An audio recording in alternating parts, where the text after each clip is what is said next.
Hey Trick, coming at you for our next little part of radians. We're still in 4-1. That's why I didn't give you guys the stamp.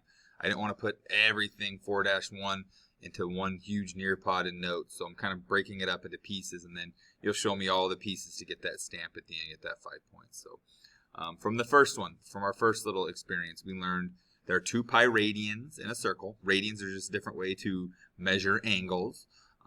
Hopefully we found some other ones like 180 degrees is just pi radians. That's our little conversion factor that we can use to go back and forth. Pi over 6 is 30 radians. Pi over 3 is 60 radians. The 3's and the 6's flip-flop. That's an important one. Pi over 4 is 45 degrees. Pi over 2 is 90 degrees. Those are some key ones, key takeaways there. So moving on, we're going to start using this stuff. We learned about dimensional analysis. We're going to use dimensional analysis. We're going to mix in radian measure, and we're going to do word problems, circular motion problems. So let's get right to it. I'm going to change this thing up. I'm going to talk about one of our definitions that we had at the very beginning when we were dealing with, or hopefully you guys voted on which one you thought was better, but I have this circle here. I have this little piece of a circle. It's called a sector back in our geometry days. The radius is 17 meters. The arc length is 68 meters. I'm asking how many radians does this little arrow down here represent? This angle, central angle. How many radians is that? Take a minute, hit pause if you need to, give it some good thought, and then think about it. Okay, so hopefully you hit pause. I'm not sure if you did, but maybe. Based on our definition of what a radian is stripping the radius off the outside of off of a circle and laying around the outside. So every radius that I lay around the outside is another radian from the angle I made. Okay, so really I'm asking how many of these 17s would fit around this outside of 68? How many of these fit into this? That's division. I'm asking you to take the arc length, which we actually designate an S, and we divide it by R, and that will tell me theta, how many radians we have. Okay, S, arc length divided by the radius gives me theta in radians. I could put a little R in there to help us remember that'll be in radians. Okay, we can rearrange that formula to be more soothing to the eye. I'll just multiply the R to the other side, and we're left with this formula. Arc length of a circle, the distance around the outside of a circle, will be equal to the radius of that circle times how many radians that we're opening it up at. Arc length, radius, angle has to be in radians, and we're dancing. We have a little formula we can start applying some word problems and spatial distances to using radian measure. Okay, here's our first little example. Again, hit pause, see what you come up with, and then we'll go over it in a second. It says, find the arc length of a circle that has a radius of 12 inches that subtends an angle of 120 degrees. Pretty fancy words there for a not so fancy problem. Pretty easy problem. Okay, I'll let you guys try it. While you're trying it, I'll get my little key up. Subtends an angle is just telling me what angle that central angle is. So here's what the problem looks like. Subtends an angle of 120 degrees. I had it starting at standard position, right, straight to the right on my x-axis, just because we're going to get used to that. The radius of the circle is 12 inches. I want to know the arc length. I want to go around. Okay, and at first glance, if you go back to that formula we just had, you're going to try to do S equals R theta, which is good. That's where you should go. But theta has to be in radians to make that happen, and this is in degrees. That's okay. We learned a little skill a little while ago, how to turn degrees into radians. And then once we have it in radians, we can just multiply it by R, multiply it by 12, and we're dancing. We have that arc length. Okay, so let's try it out.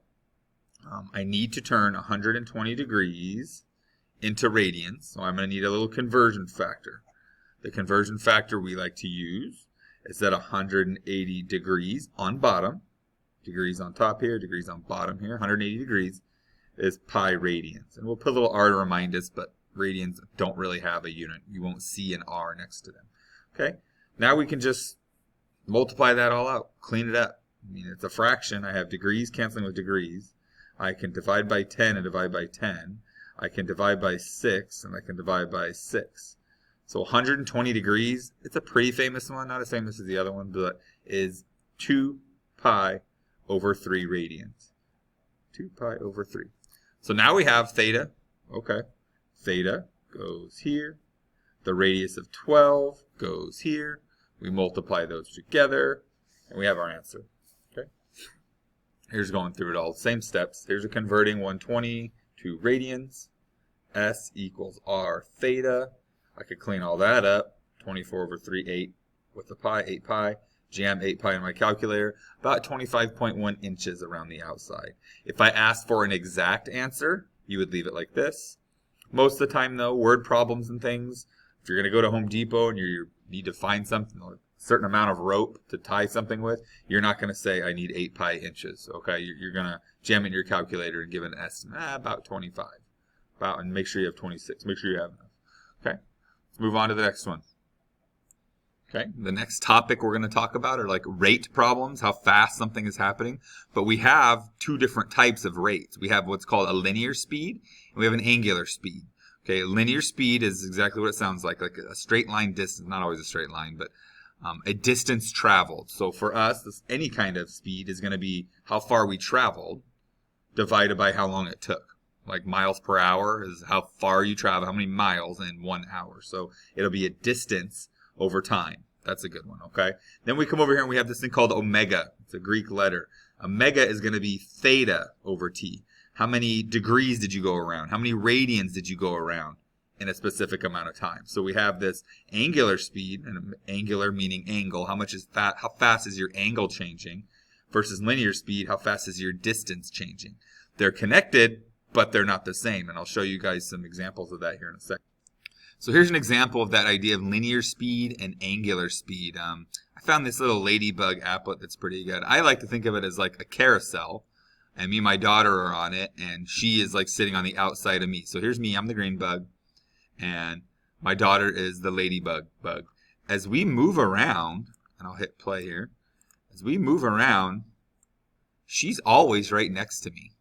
Every time I do one revolution, she's done one revolution. She's not doing more revolutions going around than I am. She's always right next to me. I look over to the side, I look to the right, she's always right there.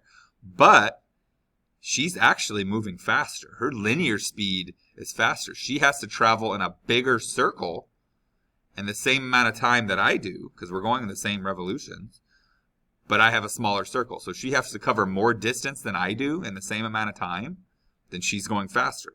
So this is an example. Her linear speed would be greater than mine. She's moving faster, but our angular speeds are the same. Every time I do 360 degrees, however long that takes, she's done 360 degrees. Every time I've done 2 pi radians, she's done 2 pi radians. So this is the connection between the two, and with this circular motion, these two different ideas of, I'm going to pause this thing, two different ideas of angular speed and linear speed. Okay, so let's go back to the notes now. Here, this little example we'll do. This is a guy with a rock on a string. Don't ask why he has that. He just does. It's kind of fun. It's the old school fidget spinners, I guess. You just swing it around. But we have these 3 different units of measure here. I have meters per second. That's a linear distance over time. So this would be our linear speed. We have radians per second. That would be an angular speed. How many radians is it doing every second? And then we have this one in the middle that kind of connects the two, which is revolutions per second. I can go between meters per second to revolutions per second, and then revolutions per second to radians per second. Or I can go back and forth. So if I want to go, this is the route I'm going to take. If I want to go from here to here, I would actually go down to this one and then up to this one. It might cause an extra step. I mean, if you see it, you might be able to jump straight to this, but this is a good little step because one revolution is the same as one circumference. One revolution is one circumference. One circumference is 2 pi radians. And so we have these conversion factors like feet and yards, miles and feet. We have these other ones we can use where we can say one revolution is 2 pi r, whatever units we're talking about, meters, inches, seconds. I'll put inches for now. And I can do the flip of that. One revolution is one circumference. That's the formula for circumference. We can also do one revolution is 2 pi radians. And again, I don't like putting radians. It's not really there, but it helps us to remember at the beginning. So we can use these in conjunction with each other and flip them upside down depending on our needs and use that dimensional analysis to help us solve these problems. That was the whole idea why I showed you guys that. Let's try one. The guy up there swinging the rock around. The rope itself is 2.4 feet long, and the rock is twirling at 75 revolutions per minute, 75 times around every minute. I want you to find the rock's angular velocity in radians per second, units, and then I want you to find its linear speed in feet per second, and then just keep going. That feet per second doesn't always make sense to us, but miles per hour should, because we're used to that one. So hit pause, take a minute, see what you come up with, and then we'll come back and we'll do the answers. Okay. Hopefully you hit pause. We're back. I would never know, but I'm going to go through and do this now. We'll start with the first one. I want to figure out the angular speed of the rock in radians per second. I have those formulas up there, and the formulas work. But dimensional analysis, we did all that work on dimensional analysis and going around, going across the piranha-infested waters so I could help you do this. It will help. So let's start with our given information. I have 75 revolutions in 1 minute. I know my final answer needs to be in radians per second. How many radians is it going around every second? And then we just use those conversion factors. Okay, so I'm in minutes down here, per minute, and I want per second. Let's handle that one. Minutes are in the bottom, and I don't even want them there, so they need to come on the top. And I know in 1 minute, there are 60 seconds. Minutes cancel. So I'm dividing by 60, basically. Now I'm in revolutions per second. Nice. Closer. I need to be in rads per second, radians per second. Okay, so I don't want to be in revolutions. Revolutions need to go bye-bye. They're in the numerator here. They need to be in the denominator here. So here's one of those conversion factors we said. In 1 revolution, I need to know how many radians that is. 1 revolution is 1 time around. 1 time around is 2 pi rads. Revolutions cancel. We're just examining the units, dimensional analysis. I'm left with radians over seconds, radians per second. We'll multiply everything on top. We'll divide by everything on bottom, and we're dancing. 75 times 2 pi divided by 60. 7.85 rads per second. Oh, can't see that, but that's what it is. There you go. Sorry. Okay, let's try the second one. I want to find the linear speed of this rock. How fast is the rock going in feet per second? Okay, I'm going to start with, we could start where we ended with the last one, but we could have messed that up. So let's not do that. Let's start with what's given to me in the problem. 75 revolutions in 1 minute. And I need to get to feet per second. It's going to be a pretty similar rundown here. 1 minute is 60 seconds. We'll do that same thing, right? Because we need seconds on bottom. Check. Now I need to go from revolutions to feet. Well, I don't want to be in revolutions. So in 1 revolution, I need to figure out how many feet that is. Well, 1 revolution is the same as 1 circumference. 1 circumference is a 2 pi r. So 2 pi r. The radius, that was given to me in the problem. The radius is 2.4, and there it is, feet. Revolutions cancel. I'm left in feet per second. We're just going to multiply those things out. Pretty close to that last one. 75 times 2 pi. Did it again, didn't I? Just can't get it all to show up. There we go. 75 times 2 pi times r divided by 60. 18.84 feet per second. 18.85 feet per second. Now we could keep going if I want to go into miles per hour. Right? So miles per hour, I'll add these. I don't want to have to do a whole new one. Here, so we'll start here. 18.85 feet per second. Okay. There are 5,280 feet in 1 mile. So there's miles per second.